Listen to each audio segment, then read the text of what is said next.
definición de grafo plano. Usamos un grafo, es un conjunto de vértices y aristas, pero un grafo se va a denominar plano si puede ser dibujado en plano justamente sin que ninguna de estas aristas se cruce, como en el que vemos acá.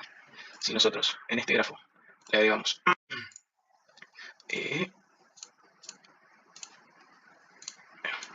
ahí, esto no sería un grafo plano. ¿De qué manera nosotros conseguimos que este grafo sea plano? De esta manera.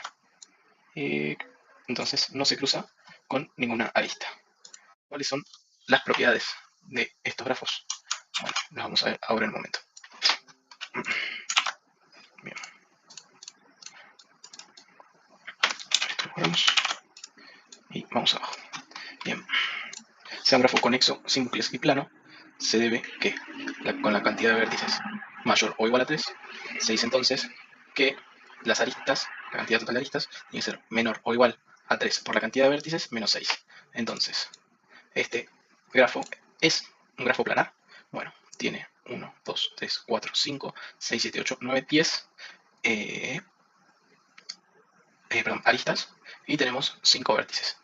Como vemos, 3 por 5 menos 6 no es mayor a 10, mayor o igual a 10. Entonces K5 no es plano. También tenemos otra propiedad que es la siguiente que vamos a mostrar por acá. Bien. Que dice lo siguiente. Sea un grafo conexo, bipartido y plano, tiene que tener con vértices mayor o igual a 3, entonces la cantidad total de aristas tiene que ser menor o igual a 2 por la total de vértices menos 4. Acá nosotros tenemos que 1, 2, 3, 4, 5, 6, 7, 8, 9 en total la cantidad de aristas y tenemos 1, 2, 3, 4, 5, 6 vértices. Por lo tanto 2 por 6 menos 4 no es mayor o igual a 9. Por lo tanto este grafo no es un grafo planar. También tenemos dos teoremas. El teorema de Kuratowski, que ya lo presento por acá, que dice tal que así. Bien. Acá dice que si un grafo es plano, sí y solo si no contiene un subgrafo homomorfo a K5 o K33. Entonces, este grafo que vemos acá, vamos a hacerlo en negro, por ejemplo tenemos este grafo de acá, tampoco va a ser plano. Bueno, y también tenemos el teorema de Winding, que dice tal que así. Vamos a ir a seleccionar. Y el teorema dice que si un grafo plano, sí y solo sí, no contiene ningún subgrafo contraíble a K5 o K33. Y acá nos muestran un ejemplo. Acá tenemos un grafo. Este mismo, si lo contraemos, quedaría tal que así. Y justamente tenemos K5. Por lo tanto, este grafo no es un grafo plano. Podemos ver otro ejemplo en este plano que tenemos acá. Bien, vamos a ir un poquito más abajo. Ahí va. Tenemos este plano. Este plano, si nosotros le sacamos todos estos vértices, nos queda un grafo tal que así. Pero este grafo es símil a este, por lo tanto es isomorfo de K33. Entonces, ¿qué decimos con esto? Que tampoco es un grafo. Hola a todos, mi nombre es Facundo. En este video les traigo una explicación sobre el algoritmo de Prim, que es una herramienta muy útil para encontrar el árbol de expansión mínima dentro de un grafo. ¿Y para qué nos sirve el algoritmo de Prim? Se estarán preguntando. Bueno, imaginemos que queremos conectar distintas ciudades con una carretera, o por ejemplo alguna casa, distintas casas con un cable de fibra óptica. Bueno, el algoritmo de Prim nos vale para que podamos encontrar estos puntos de conexiones de la manera más óptima posible. En un grafo, un árbol de expansión es un conjunto de aristas que conectan todos los nodos sin formar ciclos. Y un árbol de expansión mínima es aquel que tiene el menor costo total, es decir, que la suma de los pesos de todas sus aristas es la menor posible. Pero ¿para qué quedarnos en las palabras si podemos verlo en el pizarrón? Vamos a arrancar con la arista B. Como vemos, la lista B tiene estos puntos. El punto A, el punto C, el punto F y el punto G. Vemos que el punto mínimo es el que va de la B hacia la F. Entonces, vamos a hacer el punto 1 con un peso de 5. Y la lista es de la B hasta la F. Ahora vamos a buscar la lista de menor peso que conecte un árbol del B o de la F, porque ya hicimos esta conexión. Entonces, en este caso, como tenemos estas dos opciones, vemos que de la F a la I tenemos un coste 1 y de la F a la C también tenemos un coste 1. Entonces, en este caso podemos marcar cualquiera de las dos. Vamos a marcar, por ejemplo, de la F a la I. Entonces, en el punto 2 marcamos un peso 1 de la lista F a la I. Bien, vamos a ir marcando antes todos los puntitos donde ya, en las rectas que ya quedarían marcadas. Dijimos que de la B a la F y de la F a la I. Entonces la vamos a estar marcando de esta manera. Así ya quedan como tachadas. Muy bien, ahora podemos continuar con el siguiente punto. Podemos marcar, por ejemplo, el siguiente punto que habíamos visto del punto 1, que es de la F a la C. Vamos a marcar de la F a la C. Y acá marcamos la lista 3 con peso 1. Y de la lista F a la C. Ahí tenemos.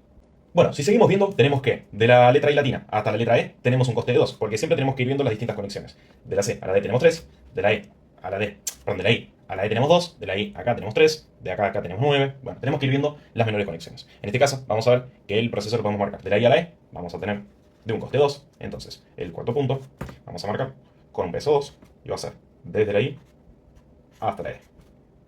Bien, seguimos con el siguiente punto. Por ejemplo, la letra C. Vemos que de la letra C a la letra D tenemos un coste de 3. Entonces, vamos a marcar este puntito de acá. Lo marcamos como punto 5. Esto tiene un peso de 3. Y ya vamos a hacer de la C a la D. Seguimos con el siguiente punto. ¿Cuál podemos identificar en este caso? De los costes menores. Bueno, tenemos de la F a la H. De la F a la H vemos que hay un coste de 2. Entonces, en el punto 6 marcamos un peso que tiene de 2. Y vamos a hacer de la F a la H. Vemos que como el F es el punto central, casi todos salen desde ahí. Entonces por eso se repite bastante la letra F. Y vamos a marcar. Así. Ahí va. Marcamos de la F a la H. Seguimos. ¿Cuál encontramos? Por ejemplo, de la letra H, ¿cuánto vemos a la letra G? Tiene 4. De la F a la G tenemos 9, entonces no nos vale. Entonces vemos que el coste menor termina siendo de la H a la G. Marcamos de H a G. Marcamos el punto 7, que tiene un coste de 4. Y desde la H hasta la G marcamos otro puntito. Ahí tenemos otro de menor coste. Siempre tratamos de ver las uniones entre las aristas con menor coste. Bueno, seguimos con este. Vemos que de la G a la A ya tenemos casi todo conectado. O sea, casi todas las aristas se terminan haciendo la conexión, casi todos centrales y partiendo desde la letra F. Y vamos a partir ahora, tenemos que conectar. Porque vemos que la G está conectada, la B está conectada, la H e I están conectadas, la F está conectada y la C y la D ya están conectadas. Tenemos que hacer la conexión entre, por ejemplo, la F y la C a la D. Era más fácil, o más barato, entre comillas, que hacerlo desde la F a la E, que tenía un coste 6, y la E a la D. De acá a acá teníamos un peso de 10, y de acá a acá tenemos un peso de 4. Bien, por eso tenemos que hacer el algoritmo. Bueno, vamos a terminar de hacer la última conexión, que vemos que es el punto A. Del punto A tenemos las últimas dos letras, que la letra A se conecta por la letra B, y la letra A se conecta también por la letra G. Vemos en este caso que la letra A, si se conecta con G es por 8, y si se conecta con B larga es por 10. Entonces, el más barato termina siendo por G. Entonces, como punto 8, y último punto, tenemos un coste de 8 y de la lista G a la lista A. Marcamos así entonces y vemos que ya por fin tenemos todas las aristas conectadas. Vamos a borrar. ¿Qué vemos con esto? Que quedaron todas las aristas conectadas y con el menor coste posible. Entonces vimos que a través de 8 movimientos, con un peso total, que ahora vamos a estar haciendo la cuenta, y estas son las aristas que fueron conectadas.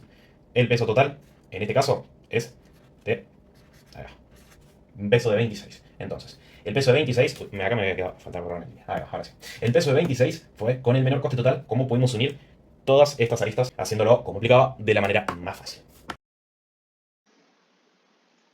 El algoritmo de Driska resuelve el problema de encontrar el camino más corto desde un nodo de origen a todos los demás nodos de un grafo ponderado, donde los pesos de las aristas son no negativos. Trabaja de manera dirigida en encontrar caminos a cada nodo, actualizando progresivamente las distancias mínimas a medida que recorre el grafo.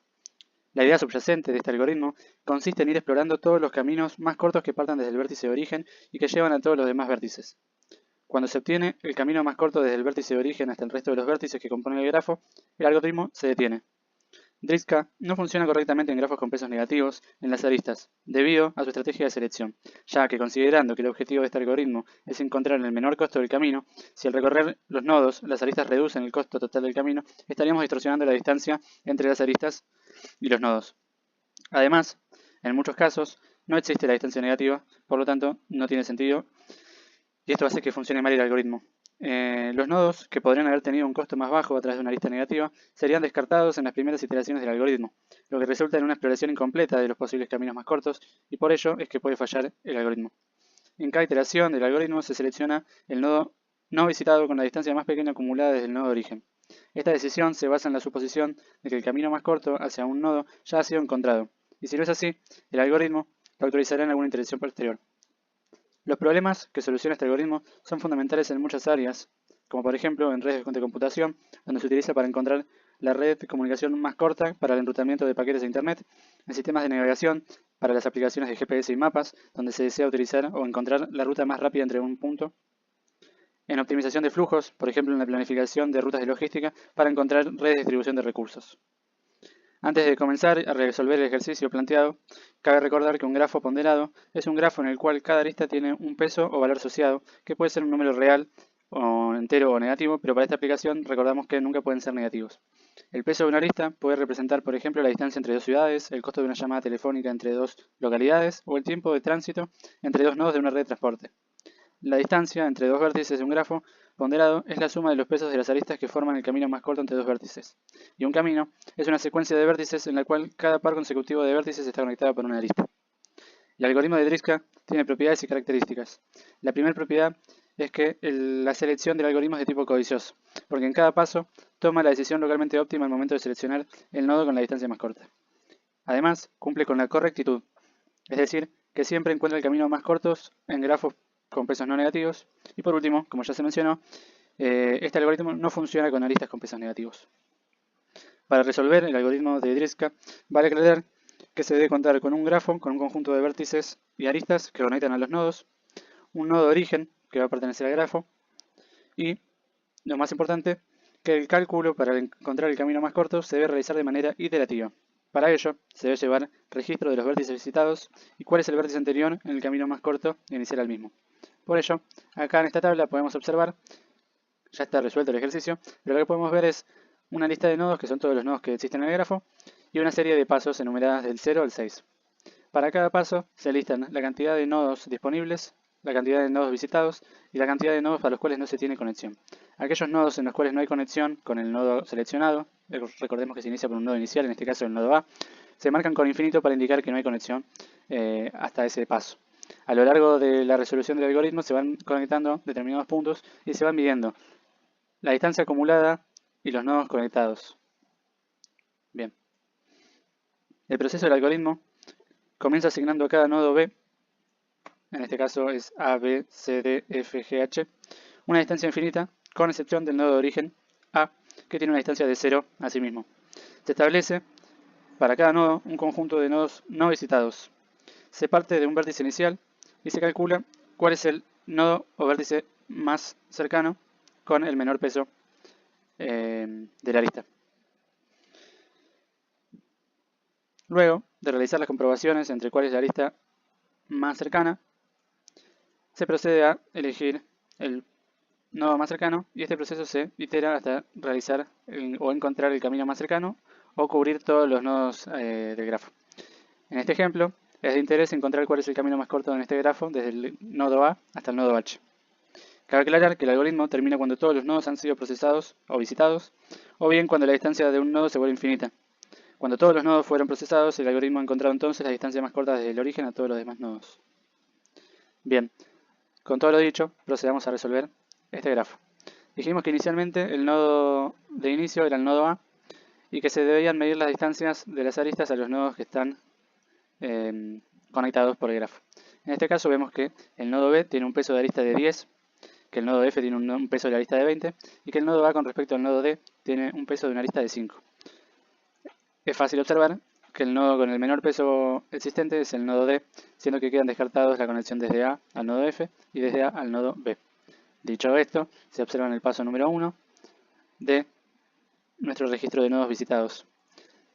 Puede observarse que el nodo A conectaba con el nodo B con una suma de 10, que el nodo C era imposible de acceder desde el nodo A, y lo vemos en el gráfico, no hay una conexión ni una arista que conecte al nodo A con el nodo C, que el nodo F también conectaba al nodo A con un peso de 20, y que el nodo de menor peso para este paso era el nodo D. Como dijimos anteriormente, este paso se debe iterar la cantidad de veces necesarias hasta recorrer todos los nodos o hasta llegar al nodo deseado, que es el nodo H. Continuando, podemos ver que desde el nodo D hay conexiones al nodo E y al nodo F. El peso de la arista entre el nodo E y el nodo D es de 12, mientras que el peso de la arista del nodo D y nodo F es de 8.